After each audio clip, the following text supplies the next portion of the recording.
Good evening, friends, and welcome to the May 4, 2020 edition of Cafe Muse Online. I am Henry Crawford, and tonight I'll be co-hosting this evening with Leah Johnson. Before I begin, I want to thank the WordWorks and everyone on the Cafe Muse team. I want to thank Michael Davis, whose music you were hearing as you came in. I want to thank every one of you for joining us tonight. And tonight, we are pleased to present Lisa Lewis and Brad Richard. In a few minutes, Lisa will introduce Brad Richard, and after you hear from him, I will introduce Lisa Lewis. So let's get a few things out of the way. First, and most importantly, if you want to purchase the books of these poets, please click on the green button below, and you'll be directed to the site where you can purchase the books. If you'd like to see more information about the poets, just click on the tab in the upper left side of the screen, and there where it says Lisa Lewis and Brad Richard. And when you do that, you'll see more information. And of course, we'd really love to have you follow all of our WordWorks readings. And to do so, just click on the Follow tab in the upper right-hand portion of your screen. If you'd like to ask a question of our poets, you can click on the Ask a Question button at the bottom of the screen. And you can read other people's questions and vote on the ones that you want to hear the most. We'll try to get a few of them in if we have the time to do so. Also, remember that you are not on camera, so you don't have to worry about mics or cameras or how you're dressed or how your hair is combed, but please make use of the lively chat feature which we have to comment while the performances are going on. And a couple more things. Please join us on June 1 when Cafe Muse Online will feature the poets Tommy Blount and Molly Spencer.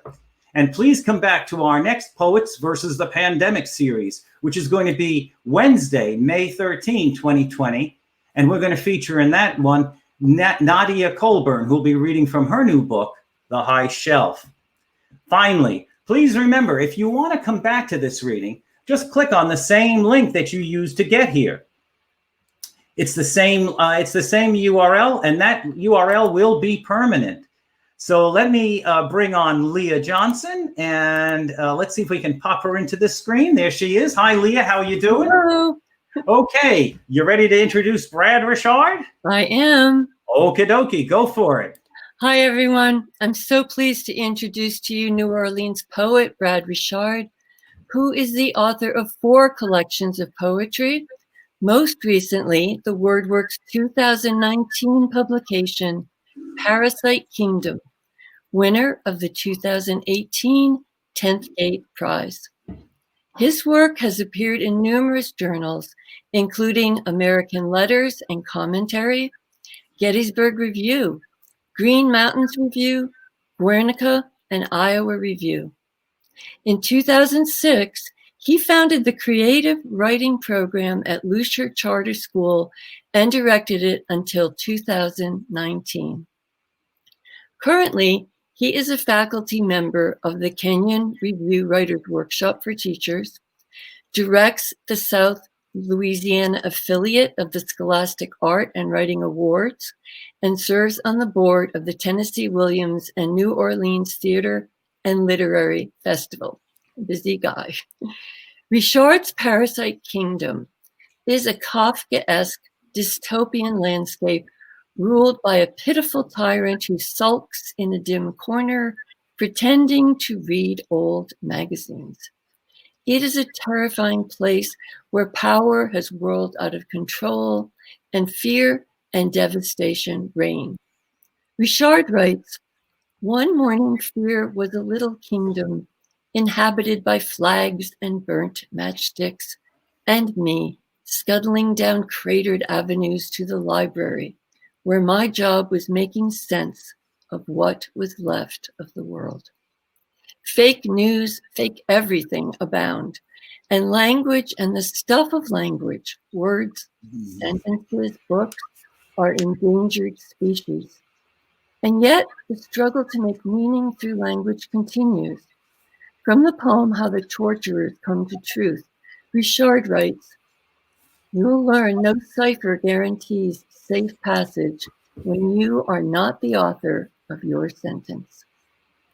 It is difficult to read the stirring poems of Parasite Kingdom without feeling reverberations of our current pandemic situation and our fears about the future. As poet Dan Beachy Quick suggests, Richard gives us new apocrypha to ward off current apocalypse, offers us new symbols by which we might come to understand ourselves. And now, Brad Richard. Wow, Leah, thank you for that amazing introduction. That was fantastic. And thank you to Karen and Susan and Henry and everyone at the WordWorks and Cafe Muse who has made this event possible. I'm going to be reading just two poems, both of them fairly long, from Parasite Kingdom, and one new poem. Leah has already done a fantastic job of placing us in the circumstances of Parasite Kingdom. I'll just add that most of the poems are voiced by anonymous citizens of this place who are coping or not with their circumstances. The first poem I'm going to read is one of those that's long. It is called Asylum. This is presented as undated journal excerpts and poem fragments belonging to a poet from the kingdom who has escaped and is seeking asylum in what she hoped would be a friendlier country. Also, there are some gaps in the text represented by ellipses on the page. I'll do this so you can follow. Asylum. This morning, dozing on a bench by the fountain, I dreamed of crossing a gorge on narrow planks of light, when something blunt nudged my shoulder, a cop's baton. He smiled, watched me walk, waved and wouldn't stop until I waved back. I went to the library, took out my application. What other names have you used? Include maiden names and aliases. Do you fear harm or mistreatment if you return to your home country? Are you afraid of being subjected to torture in your home country or any other country to which you may be returned? Left it blank. I wanted to read. No books in my language, so I searched the geographical encyclopedia until I found the kingdom I escaped. Ringed by mountains, unstable military dynasty, wasp infested. When the librarian woke me at first, I thought I was home. Asylum. All my language offers me is burrow or cell. My caseworker said, be patient. Given where you come from and what you claim, we're not entirely sure you exist. I laughed. She didn't. She gives me notebooks, cigarettes, canned meat, tells me not to tell. No clutter on her desk. Phone, a few folders, pens, photographs. She has a husband, a daughter. I asked, if I'd arrived with children, would this be easier? She stared, tapped her pen. You say you're a poet. Imagine cages for your imaginary children. Reconstruction. This is a reconstruction of one of the poet's poems. Reconstruction, original, damaged, and transit. My mother believed in the wasp. Wasp charms around my neck taught me wasp rhymes, wasp games, made up bedtime stories for me. The dormant queen. Pray, she'll protect you. When soldiers stormed the attic and found our guns, mother slit her throat on the stairs. Dark blood gleamed. The steps. The park, packed with noisy families. Strolling groups of old soldiers. A child runs up to a stooped vet in dress uniform, snaps her heels, salutes. Grinning, the old man rewards her with a white paper aster from his pocket. The cop from yesterday walks up to a black man on a bench, stares until the man leaves, sees me, smiles and hands me a flower as I hurry out to the street. The wire stem coiled at the flower head's base. Library's closed, some local holiday. They've moved me from the detention center to this apartment building. No one knows your language there, said the customs officer. You'll be safer. We'll keep an eye on you. Keep thinking of the woman, her nipples leaking milk through her shirt, crying in the common room. No one talked to her. Tonight, I stayed in with a book my caseworker loaned me by the poet every child here learns by heart. I sounded out lines. They dried my mouth. Reconstructed fragment, original damaged in transit. Fingers like her perfume and the screams, and poem found intact.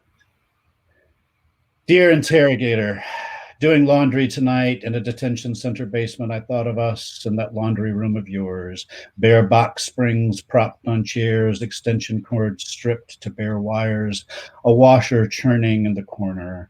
Dear interrogator, as I fold these shirts still warm, I remember not so much your questions as tepid water doused overbound me on box springs. Not so much answers as hot surges from wires through flesh. Dear interrogator, here's your answer. This shirt, my favorite, stippled with bloodstains. Perfect match for the scars on my back. One worn over the other. I connect the dots. Can't sleep. Climb to the rooftop. Watch boats on the river. Lean against the ledge, hands shoved deep in my coat pockets. Feel antennae, legs, aster petals crumpled in my palm, detached from their stem. Kid next door still crying. Soldiers took his mother. I've washed my empty meat cans and stacked them on the counter, dozens, one for each day since my application was filed. That wet meat smell. That what? Me? Smell. Caseworker called today. She tapped her pen on her desk while two gray-suited investigators laid out their analysis of my poems and statement. My description of the interrogation room? Obviously a hospital. The torture my body proved?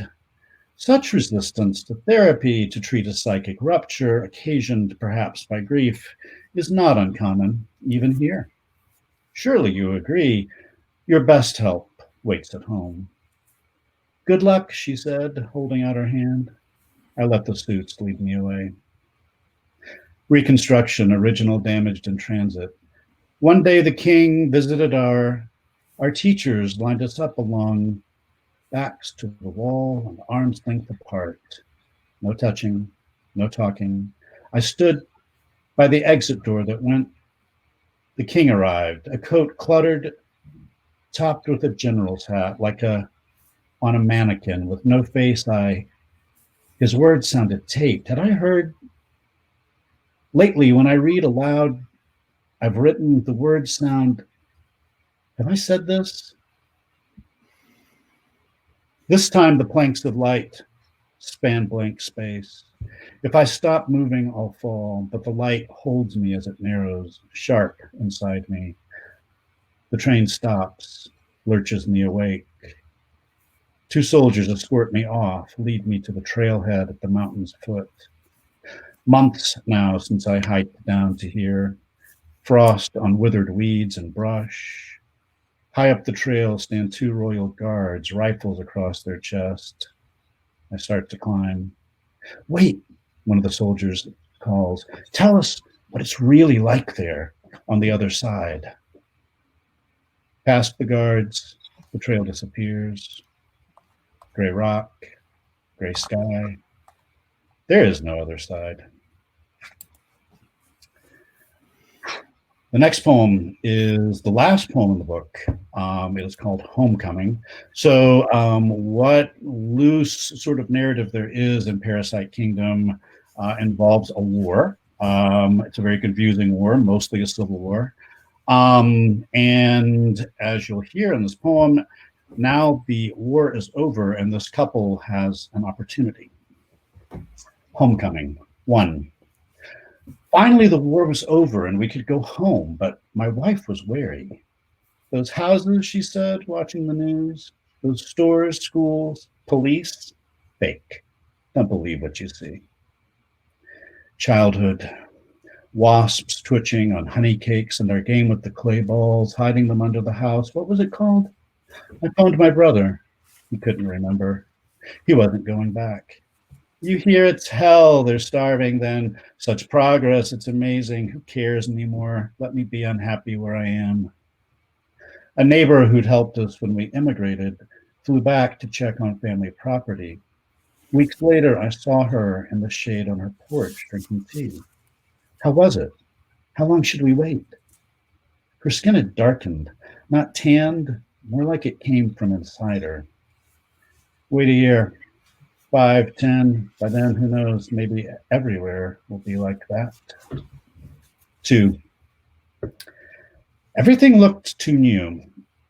Ruins all razed and dumped, the palace a museum and shops, the square a civic theater. The supermarket was like a supermarket, but the food tasted like imitations of food we knew. The library gates were locked, under renovation, opening soon. Of course, our old house was gone. Our new one was fine, familiar, like the groceries. The power went out or we had no water for hours, sometimes all day. It's just how things are here, said our new neighbors. We tried making friends, but their chatter and ours sounded like a script. We watched a lot of TV. Scientists urged us to be vigilant about eradicating invasive species. 3. Call your brother and ask him to send some real toothpaste. My wife spat in the sink, cupped her hand under the faucet, caught the thin, cloudy stream. My brother didn't answer. No message. Toothpaste. I just couldn't say it. That night at the Civic Theater, we saw a folk play. No stories, just symbols. An iron eagle with a red tongue, iron bars for feathers, wingtips curled into blunt iron fists, and phrases sung by a children's chorus. Wings of peace, bird of hope. When we came home, the street was dark. My wife found her flashlight and led the way. Oh my God, she said, look. The beam lit a heap of dark husks in a mound on the seat of my reading chair. Wasps, I said. They must have nested in the walls. I wonder what killed them. My wife was grabbing garbage bags and handed me the broom. More mounds on the dining table and the laundry basket on the bathroom scale in our bed. She held the flashlight. I swept the bodies. In the morning, bags were heaped in front of every house in the block. 4. Now the power and water have stopped for good. We left coffee cans in the yard, hoping to catch rain. One day, packs of batteries and cases of bottled water showed up. My wife twisted off a cap, sipped. Fake, even the water. At night, people come out to scavenge. We hear them rustling in our garden. Days, my wife shuts the door to her room, stays there reading the same books she brought with her. While I've been working in the basement, ever since I dropped a wrench on the concrete floor and heard under the clang a muffled echo. I took a mallet, tapped lightly, heard it again, a buried breath. I heaved the mallet, cracked the slab, pried chunks away, and found the burrow someone had started, the shovel they'd left. It feels good digging, aiming into the dark, feeling it resist, breaking it down, shoulders sore, back sore. It feels like it means something. This rhythm of blade into dirt calling, come home, come home. You're almost there. Thank you. I'm going to now read one more poem, and this is a fairly recent one from a manuscript in progress. The poem is called Then Again. It's a shift in tone, but the first line is going to sound like it's just the same horrible circumstance. While the world ends, burns, drowns, starves, I remember summers at the house my mother rented a while outside Tuscaloosa, a 2-story log cabin built by a judge for his wife, 2 sons, and 2 daughters. 2 wings with connecting bedrooms upstairs in each, divided by a high-ceilinged room with a fieldstone fireplace where we spent nights reading. Tolkien for me, Sayers or Christie for Mom. Sometimes out of the hush came a staccato click, click, click, click, click, click, click. Wood-boring beetles working their way through the walls. Killer invasives, just like kudzu, Mom said, but now I think they'd always lived there. Late one autumn afternoon, Mom came home to find the screen across the porch slashed through, in shallow gashes in the door frame. A visit from one of the judge's daughters, who drove from her apartment a few towns over to remind anyone that she had grown up there and it was always hers. That first summer, Mom was tending her own grief for her mother, and often shut herself in her bedroom all day, while I wandered the surrounding pine woods, pines swaying in the hot breeze, their creaking and rustling, making my neck tingle, certain someone was following me, grit getting in my shoes, irritating my toes. I'd circle back to the enormous yard, gone half wild, yet half recalling its old blackberry brambles and weedy beds of rosemary, marjoram, sage, names Mom taught me. Back inside, I'd sneak a few vanilla wafers from the pantry, head upstairs and reread The Lord of the Rings. One morning, I dreamed the elves came to wake me in my bed. Spread between us on my rumpled bedclothes lay their rings, all three, their gift. For me? Really? There they shone. Yes, said the elves a little sadly. We're done with them. You need them more than we do. And they smiled somberly, watching my hands rush through the sheets and his furrows. The rings were lost as I woke, still searching. Where do the worlds go we never held? Maybe we'll haunt whatever we can't imagine comes after us. Me, for instance, emptying my dehumidifier's bucket in my garden at dawn, picking basil to flavor my eggs. Thank you so much, and I am really looking forward to hearing Lisa Lewis. Thank you, Brad. Excellent, excellent. Thank you very much for a wonderful reading. And now let me introduce Lisa Lewis. It's always an honor to introduce a poet as accomplished as Lisa Lewis. Her books include The Unbeliever, Silent Treatment, Vivisect, Burned House with Swimming Pool, The Body Double, and her most recent collection, Taxonomy of the Missing. Well, that's 6 by my count, plus an award-winning chapbooks called Storybox, an amazing and prolific poet indeed. But as I read Lewis's work during this period of COVID-19, certain lines leapt from the page.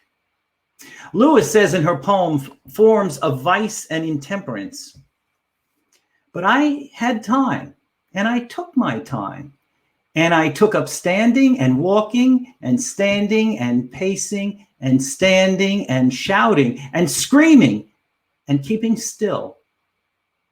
What better words to describe the imprisonment of the self, but at the same time, they take on new meanings as we seek shelter in our private quarantines.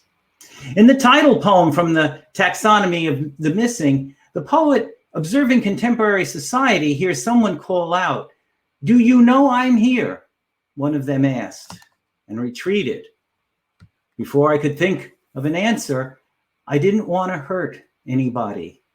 I outlined a shadow like a corpse.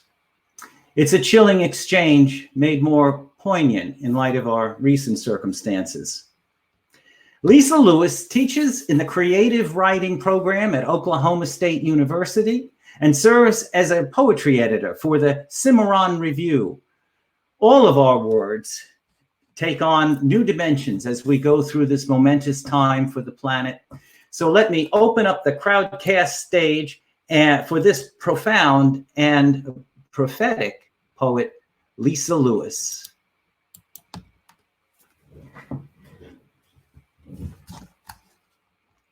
feel. There we go. Got that your mic. Okay. Oh, You're on. I'm on. Thank you. That was wonderful to hear. I feel that you understood those poems, and that's always a great feeling. I'm happy to be reading here tonight. Reading from Stillwater, Oklahoma. Not necessarily the most exciting place in the world, but a good place to write some poems, which I've been doing for 25 years here now. I'm going to read 4 poems in a very similar pattern to Brad, whose poems are really wonderful and powerful, I should say. The first 3 poems are from Taxonomy of the Missing. They're all my take on various political moments. The first one, I would, maybe I don't need to introduce it too much. It's kind of a playful poem, a play, an attempt to play with, political ideas. Class warfare. My kind oils its native tongue, megaphone style. I speechify, and the sentence spins on its thin dime, spent calling back my brethren led away. Now I'm pumping a jack handle. Now I aim the flashlight down my throat and read the membrane's graffiti. I utter my own name, and a streak of bees erupts and stings my last nerve's yards. Where'd everybody go? I dish up a concatenation, oranges, fingernail moons, and God. The wafer tastes like saliva or the original disintegrating power tools, miniaturized children like a bad debt. You can quote me on that. Eventually, I get around to dropping hot verbs in broth, where they chew a tea, where they brew a tea like the herbs a woman chews to abort. That's as honest as it comes around these parts, this hair taking bows on the white line. The next 2, I should talk about a little bit. They're companion pieces, and they're both in a we voice, a we speaker. And that came about because, we all hear and we all say often, I suspect, that there are certain people in the country whose politics don't seem to support their own best interests. And often we seem sort of puzzled by that. I'm puzzled by that. And I live in a place that is often characterized that way, Oklahoma. And I've lived in another one too, Southwest Virginia. And both these regions are isolated. I think that, their regional assumptions feed on themselves, and people come to believe that. They don't really care what people outside of their region think. And in environmental circumstances, that can be really destructive. So the first one I'm going to read is titled Dry Hollows. I'm from Roanoke, Virginia originally. I think a lot about mountaintop removal mining. They don't do that around Roanoke, but they certainly do it to the west of there, and also in West Virginia, where my mother lived for a while as a child. So this is in the voice of, it's in the imagined voice of the imagined community of people who believe in mining. Dry hollows. We lived at the foot of a mountain. As children, we learned to count the toes.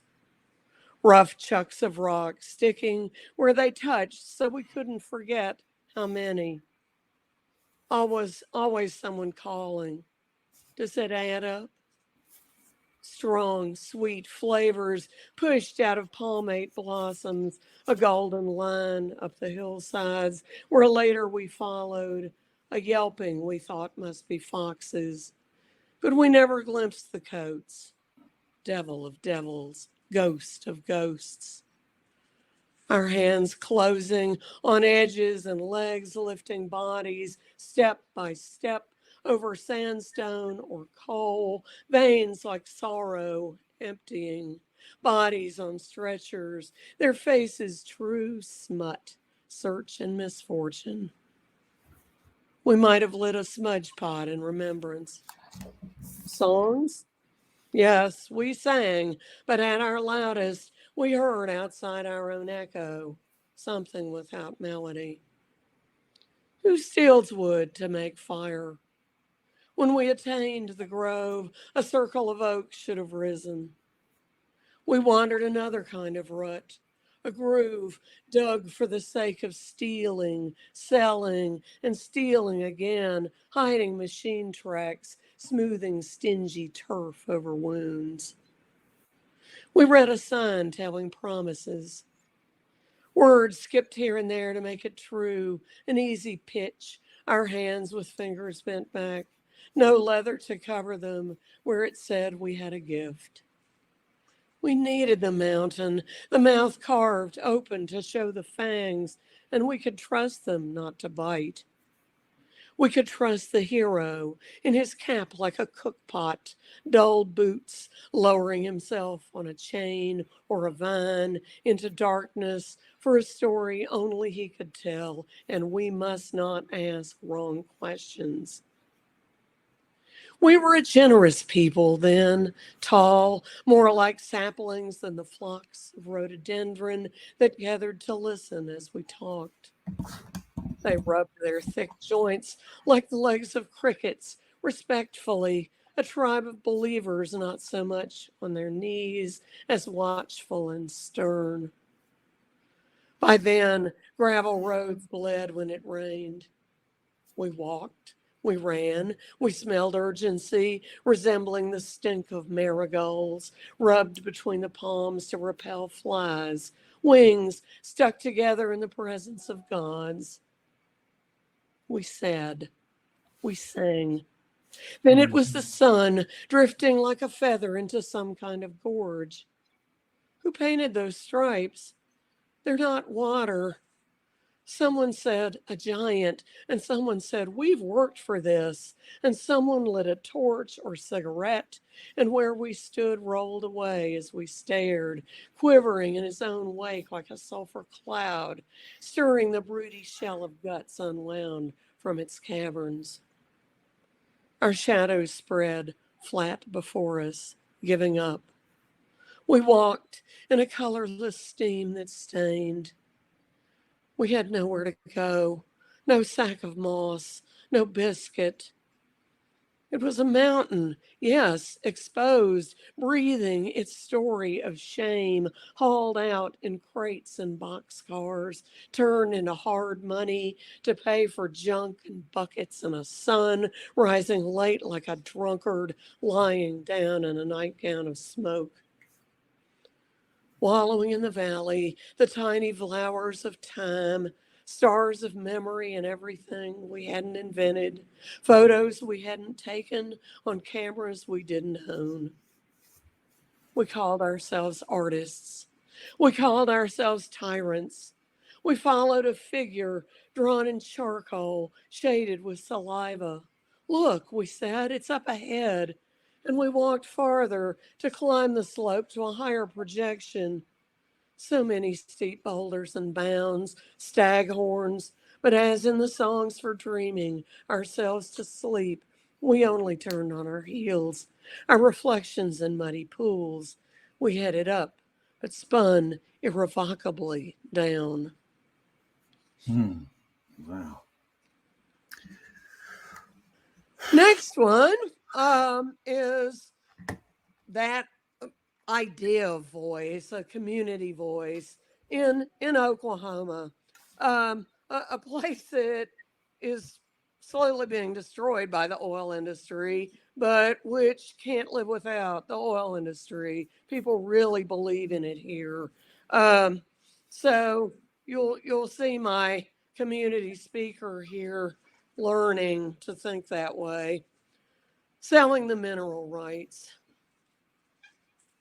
We throw our jackets down and spread them like picnic blankets, their linings visible, bright satin or flannel plaid. We have walked here to study and bow our heads. The grass crackles like flame, but there is no smoke. Something rises. Something casts a shadow. Something warns. A woman is reading from a sheet of paper. We catch the scent of the hungry who ate before us. The meal includes meat and bread, one mean smear of butter. The butter blackens the bread. We eat it anyway. The bread blackens our teeth. We give up smiling. We turn our faces away, ashamed of the organs inside our bodies, now also dark and soft, as if spoiled by frost. We're so close to the base of the yellow blade, shaving a little off the heavens, cutting bare. We don't look up. We slept before we began our walk. We opened envelopes from the day's mail. We signed the backs of checks. We learned new names. Now that we're here, even the shadows are yellow. The whites of our eyes in the corners near the snippet of watery pink can't conceal what we've been drinking. We drink so much, our mouths don't hold the slosh.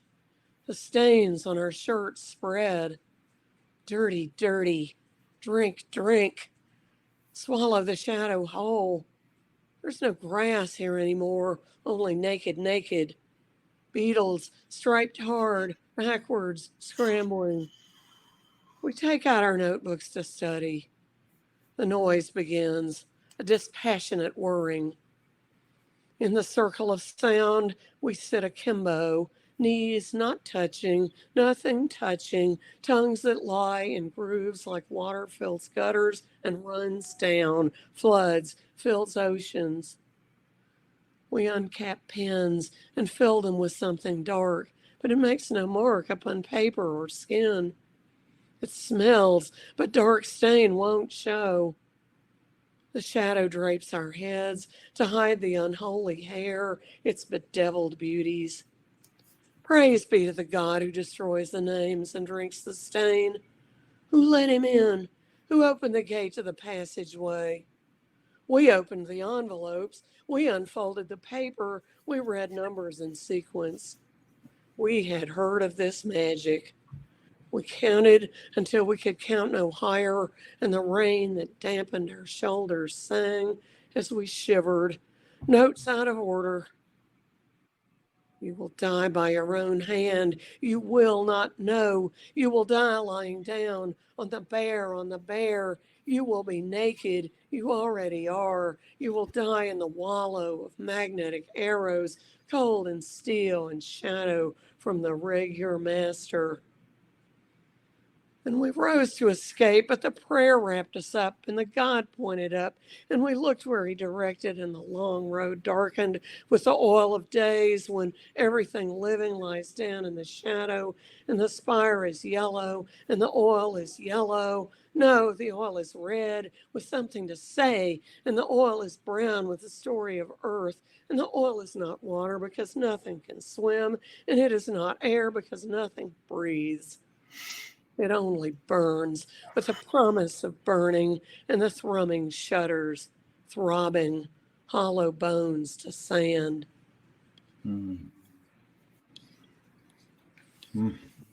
Okay. Last one. This one is different. It's funny, Brad and I found exactly the same pattern to follow. It must be the right one.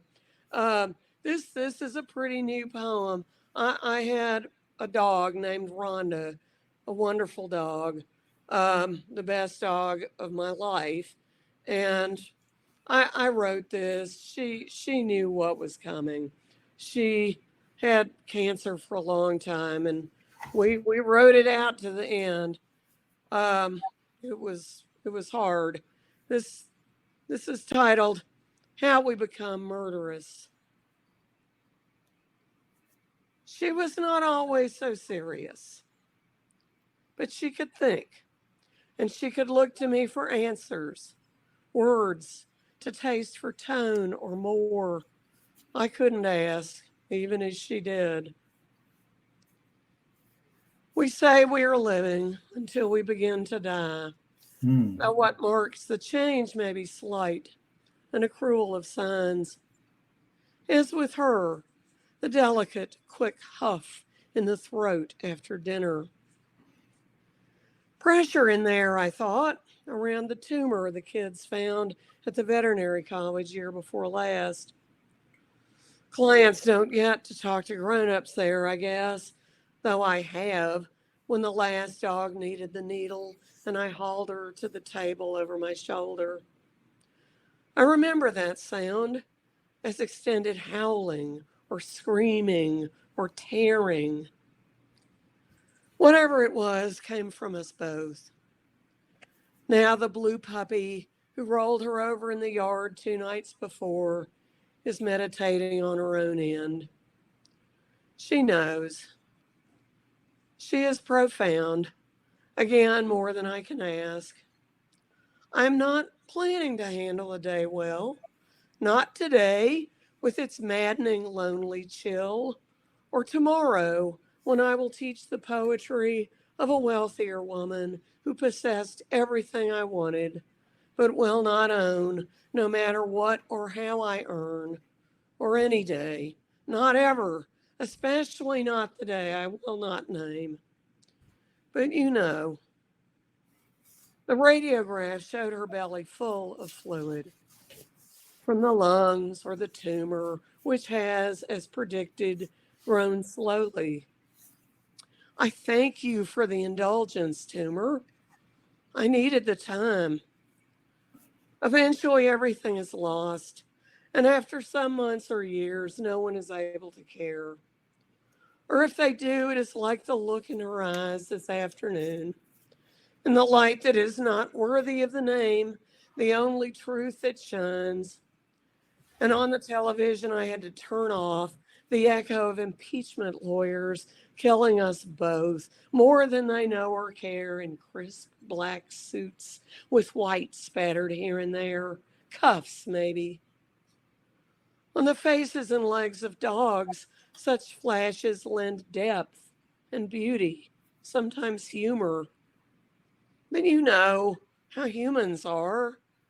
We lie down in our beds to dream of lies, and we lay waste, even in the name of kindness, to everything we love that we deem ready before time makes matters worse. And thusly play a game of courage. We refuse one another, except in secret or in rage. Thank you.